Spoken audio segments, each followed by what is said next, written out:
ঠাকুর বলেছেন, যত মত তত পথ। মিছরির ছুরি যেখান থেকে খাও তা মিষ্টিই লাগবে। ঈশ্বরকে যেভাবেই ডাকো না কেন, সুখানুভূতিই পাবে। সংসারে যে যে অবস্থায় থাকে না কেন, আমাদের মন যেন রয় ঈশ্বরের দিকেই। যতক্ষণ তোমার সঙ্গে বাসনা, ততক্ষণই ভাবনা। আর এই ভাবনাই হলো তোমার দুঃখ, কষ্ট, মোহ মায়ার কারণ। আমার ধর্ম ঠিক আর অপরের ধর্ম ভুল, এ মত ভালো না বাবা। সবাই ভিন্ন ভিন্ন রাস্তা দিয়ে তো একজনের কাছেই যাবে। তাই যে নামেই তাকে ডাকো না কেন, তাকে মন প্রাণ দিয়ে ভালোবাসো। জীবনে শান্তি পেতে মনের ময়লাগুলোকে ধুয়ে ফেলতে হবে যে বাবা। মনে যতক্ষণ কাম, ক্রোধ, লোভের বাস, সেখানেই সর্বনাশ। মনের যেমন বন্ধন আছে, তেমন মনের মুক্তিও আছে।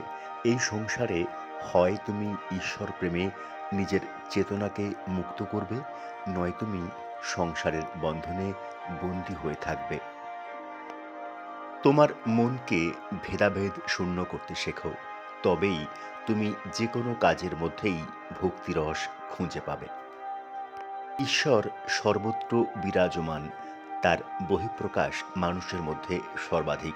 তাই মানুষকে ঈশ্বর হিসেবে সেবা করো এবং মনের ভেদকে দূরে সরাও। তোমার জীবনের লক্ষ্য শুধুই অর্থ উপার্জন নয়, তোমার জীবনের প্রকৃত উদ্দেশ্য পরমেশ্বর সেবা ও মনের শান্তি লাভ।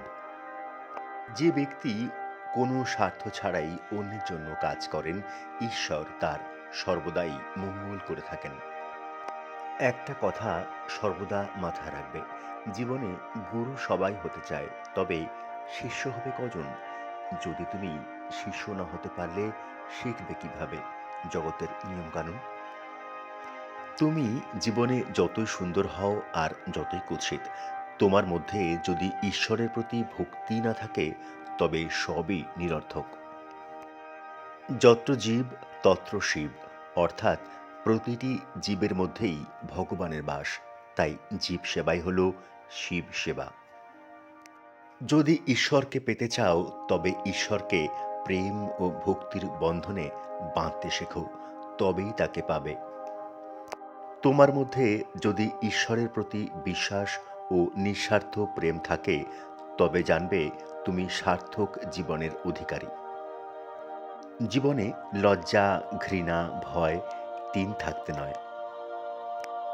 তোমার মনের মধ্যে কখনো লোভ, ক্ষোভ, হিংসা পুষে রেখো না, কারণ মন হলো মন্দির, সেখানে শুধুই থাকবে ঈশ্বরের নাম, ভক্তি আর প্রেম।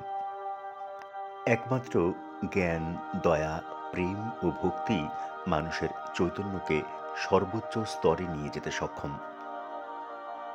এ জগতে সাংসারিক বিষয়ের প্রতি মোহ মানুষকে জেদি করে তোলে, আর মোহ হলো একটি ভয়ঙ্কর বন্ধন, যা তোমায় শুধু কষ্টই দেবে।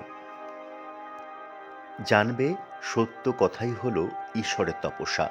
সত্যকে আঁট করে ধরে রাখলে তবেই ভগবান লাভ হয়, কারণ ভগবান পরম সত্য। যদি তুমি মনের মধ্যে অহংকারের কালো মেঘ পুষে রাখো, স্বয়ং ঈশ্বরও তোমায় আলোর পথ দেখাতে পারবেন না। শিশুসুলভ একটি সৎ, সরল মনের মাধ্যমে যদি তার কাছে প্রার্থনা করো, তবে তোমার প্রার্থনায় নিশ্চিত তিনি সাড়া দেবেন। জীবনে একটু করে হলেও সাধু সৎসঙ্গ করো, তবেই ঠিক পথে চলতে পারবে। একবার যদি ভুল পথে চলে যাও, তবে ফিরে আসা বড়ই কঠিন হবে গো।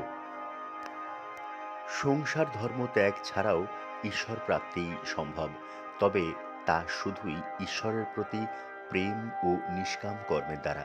এ পথ বড়ই কঠিন।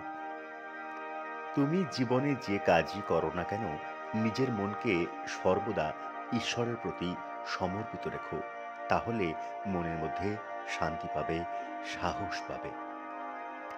ঈশ্বরই একমাত্র আপনার লোক, অনন্তকালের আপনার। সুখে দুঃখেও তাকে ভুলে যেও না। চিল শকুনি খুব উঁচুতে ওঠে, কিন্তু তাদের নজর থাকে ভাগাড়ের দিকে। ৩ টান হলে তবে তিনি দেখা দেন। বিষয়ের যেমন বিষয়ের ওপর, মায়ের সন্তানের ওপর, আর সতীর পতির ওপর টান। এই ৩ টান যদি কারো একসঙ্গে হয়, সেই টানের জোরে ঈশ্বরকে লাভ করতে পারেন। আশা করি পর্বটি আপনাদের ভালোই লেগেছে। এরকম নতুন নতুন বিষয়ে ভিডিও পাওয়ার জন্য চ্যানেলটি সাবস্ক্রাইব করে রাখুন। সেই সঙ্গে লাইক, শেয়ার ও কমেন্টের মাধ্যমে আমাদের উৎসাহিত করবেন।